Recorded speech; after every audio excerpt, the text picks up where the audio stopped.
Yes students, good morning. Ninth class last video में हमने पढ़ा था हिटलर का उदय। हिटलर का किस प्रकार उदय हुआ। आज हम पढ़ेंगे जर्मनी में द डिस्ट्रक्शन ऑफ डेमोक्रेसी, लोकतंत्र का पतन। On 30 January 1933, President Hindenburg offered the chancellorship, the highest position in the cabinet of minister, to Hitler। 30 जनवरी 1933 को राष्ट्रपति हिडेनबर्ग ने हिटलर को चांसलर का पदभार संभालने का न्योता दिया और the highest position in the cabinet of ministers, यह मंत्रिमंडल में सबसे शक्तिशाली पद था उसके। Why now the Nazi and manage to rally the conservative to their cause. तब तक नाजी पार्टी रूढ़िवादियों को अपने उद्देश्यों, कंजर्वेटिव्स को अपने उद्देश्यों से जोड़ चुकी थी, मैनेज कर चुकी थी। Having acquired power, Hitler set out to dismantle the structure of democratic rule.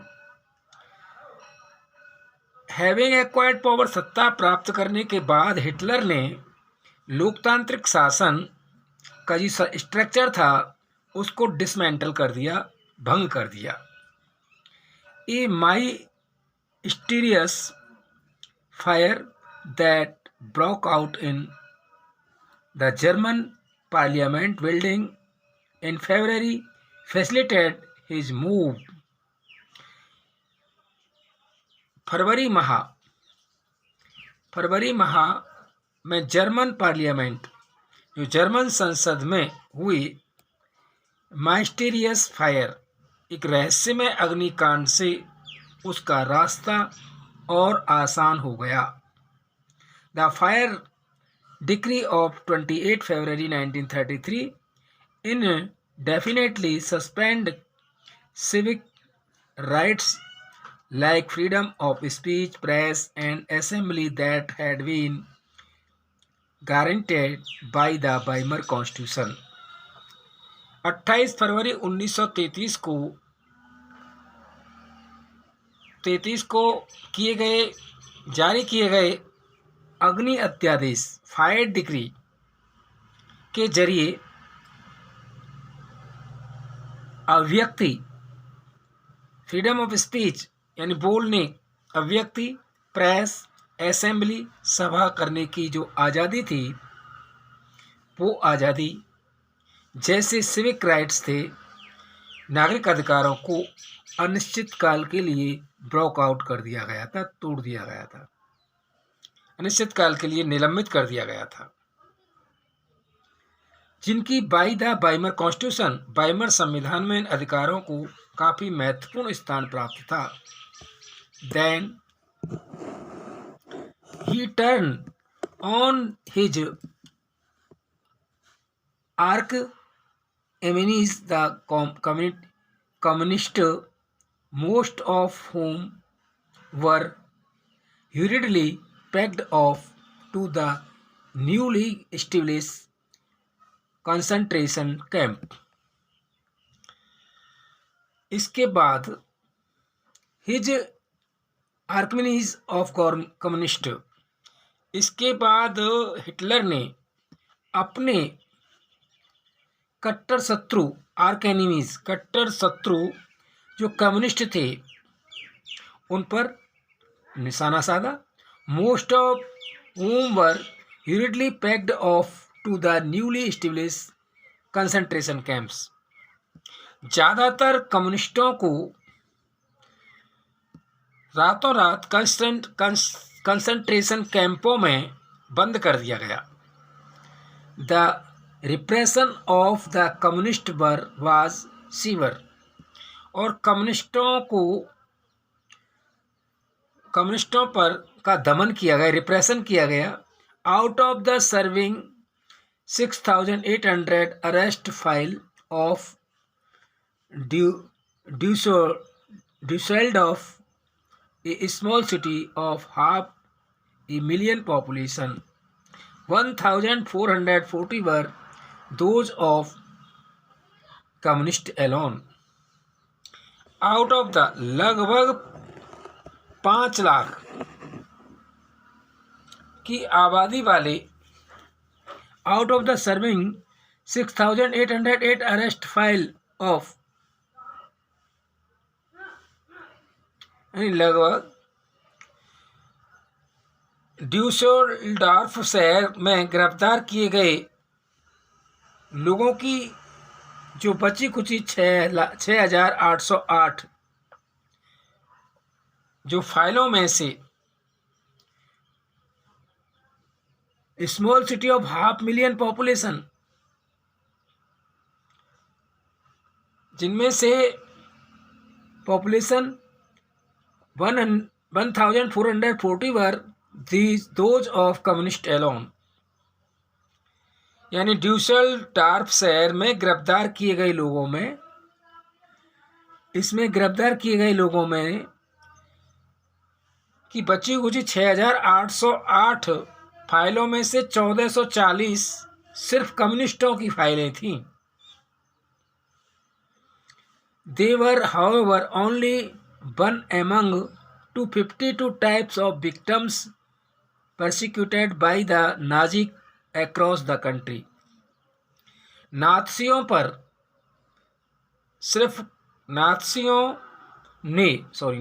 ने सिर्फ कम्युनिस्टों का ही सफाया नहीं किया, अकेले कम्युनिस्टों का ही सफाया नहीं किया, बल्कि नाज़ी शासन ने कुल 52 किस्म के लोगों को अपने दमन का निशाना बनाया। On 3 March 1933 the famous enabling act was passed. 3 मार्च 1933 को एक प्रसिद्ध विशेष अधिकार अधिनियम एनविलिंग एक्ट पारित किया गया। This act establish dictatorship in Germany, और इस कानून के जरिए जर्मनी में तानाशाही शासन व्यवस्था स्थापित की। It gave Hitler all power to sideline parliament and rule by decree, और इस कानून ने हिटलर को संसद को तो साइडलाइन कर दिया, धकेल दिया, और अध्यादेशों के जरिए शासन चलाने का उसे निरंकुश अधिकार मिल गया। All political parties and trade unions were banned except for the Nazi party and its affiliated. Nazi party और इससे जुड़े संगठनों के अलावा सभी राजनीतिक पार्टियों और ट्रेड यूनियनों पर पाबंदी लगा दी। The state establish complete control over the economy, media, army and judiciary. अर्थव्यवस्था, मीडिया, सेना, न्यायपालिका पर पूरा नियंत्रण हिटलर का स्थापित हो गया। Special surveillance and security force were created to control and order society in ways that the Nazi wanted. पूरे समाज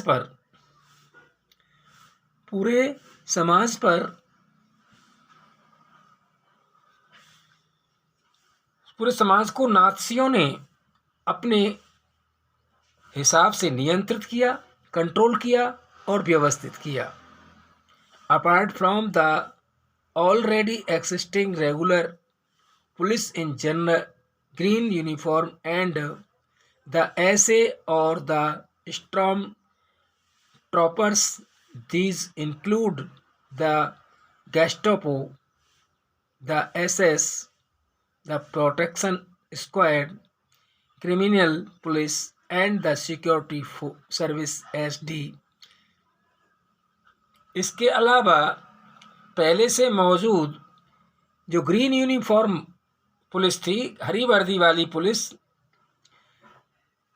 एंड ऐसे या स्टॉर्म ट्रॉपर्स ऐसे था। इसके अलावा दीज इंक्लूड, इसमें शामिल किए गए गैस्टापो यानी सीक्रेट स्टेट पुलिस, गुप्तचर राज्य police, SS the protection squad, अपराध नियंत्रण पुलिस, क्रिमिनल पुलिस, अपराध नियंत्रण police, and security service SD, सुरक्षा सेवा का गठन किया गया। It was the extra constitutional powers of these newly organised force that give the Nazi state its reputation as the most dreaded criminal state. It was the extra constitutional power. इस नवगठित सरकार ने बेहिसाब एक्स्ट्रा कॉन्स्टिट्यूशनल पावर, असंवैधानिक अधिकार दिए गए इसको, और इन्हीं की वजह से नाज़ी राज्य एक give the Nazi state reputation the most dreaded criminal state, एक खूंखार आपराधिक राज्य की छवि प्राप्त किया, रेपुटेशन प्राप्त की। नाज़ी राज्य ने इसी कारण एक खूंखार आपराधिक राज्य की रेपुटेशन प्राप्त की।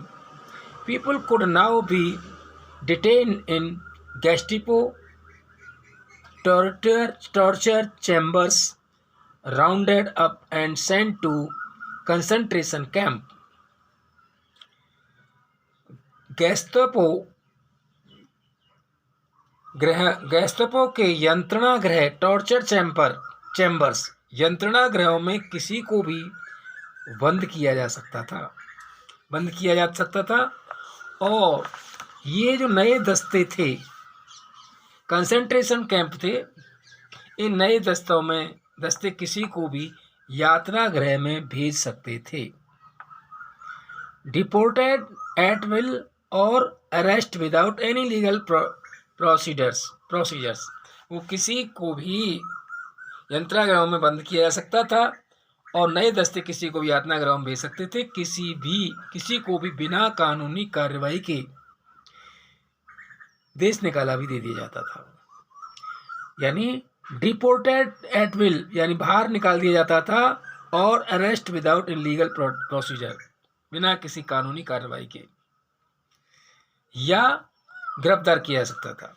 The police force acquired powers to rule with impunity, और दंड की आशंका से मुक्त पुलिस बलों ने निरंकुश निरपेक्ष शासन का अधिकार प्राप्त कर लिया।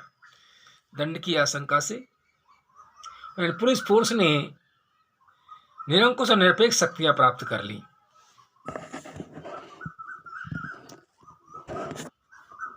रिकंस्ट्रक्शन यानी पुनः निर्माण। Hitler assigned the responsibility of economic recovery to the economist Hjalmar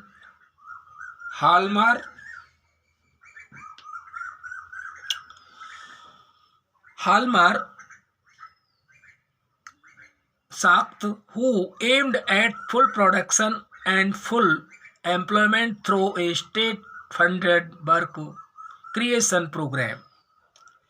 Hitler ने अर्थव्यवस्था की रिकवरी करने के लिए, उसको लाइन पर लाने के लिए अर्थशास्त्री हाल्मार शाख्त को जिम्मेदारी सौंपी, रेस्पॉन्सिबिलिटी सौंपी। Who aimed at full production, और and full employment through state funded work creation programme.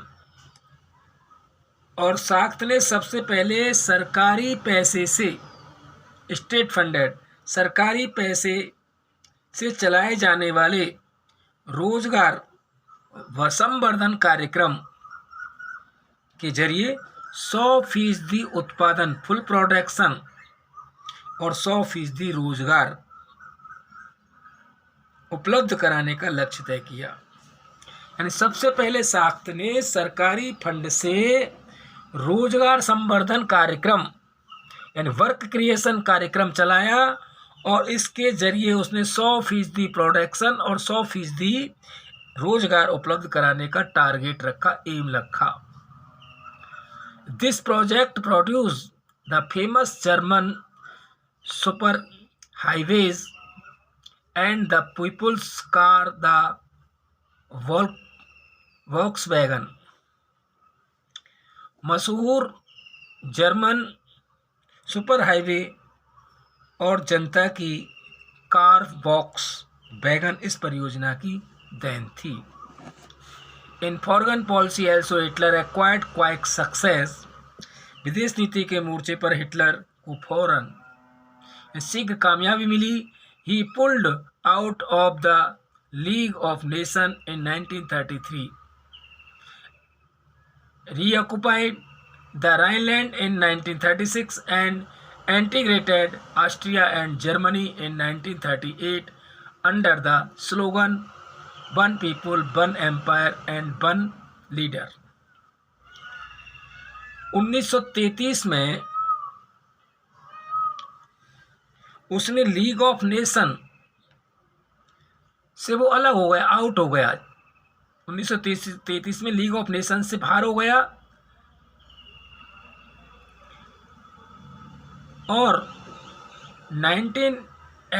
रीऑक्युपाइड the Rhineland इन 1936 और 36 में राइनलैंड पर दोबारा कब्जा कर लिया। And integrated Austria and Germany in 1938 और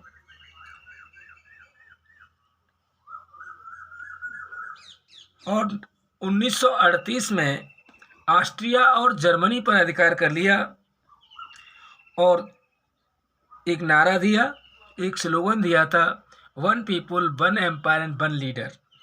यानी एक जन एक साम्राज्य एक नेता के बारे नारे की आड़ में 1938 में उसने ऑस्ट्रिया और जर्मनी पर अधिकार कर लिया। He then went on the West German speaking Sudetenland from Czechoslovakia and gobbles up the entire country। इसके बाद उसने Czechoslovakia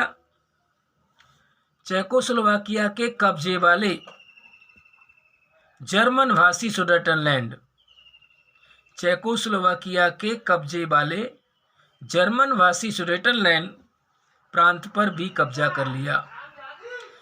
and gobbles up the entire country और फिर पूरे चेकोस्लोवाकिया को हड़प लिया। In all of this he had the unspoken support of England, which had considered the Versailles verdict too harsh। इस दौरान उसे इंग्लैंड का भी खामोश समर्थन मिला, अनस्पोकन सपोर्ट मिला इंग्लैंड का, क्योंकि इंग्लैंड की नज़र में वर्साई की संधि के नाम पर जर्मनी के साथ काफ़ी हास हुआ। These quick success at home and abroad seemed to reverse the destiny of the country।